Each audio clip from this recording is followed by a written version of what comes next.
Panginoon, salamat sa lakas na ibinibigay ninyo sa akin. Salamat sa pagpapala. Salamat sa lagi kang nakahanda na ako'y tulungan palagi. Alam kong lagi kang nakasuporta sa akin.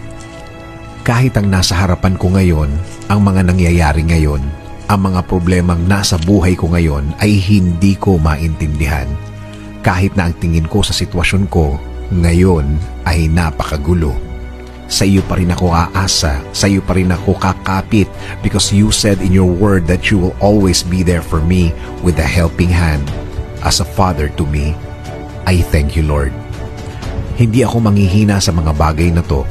Hindi ako mawawalan ng loob, hindi ako matatakot dahil naniniwala ako na lagi kang andyan para ako ay sagipin sa mga problemadong araw tulad ng mga nararanasan ko, Panginoon.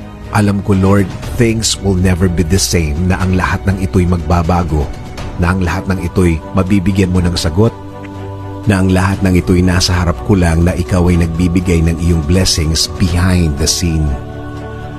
Dahil alam ko, Lord, na ako'y bahagi ng iyong plano. Plano para ako'y mapunta sa mabuti. Plano para mas mapaganda ang kinalalagyan ko. Plano para hindi ako masaktan. At plano na ikagaganda ng aking buhay, Panginoon. Sa iyo rin ako aasa, Panginoon, sa safety ng aking pamilya.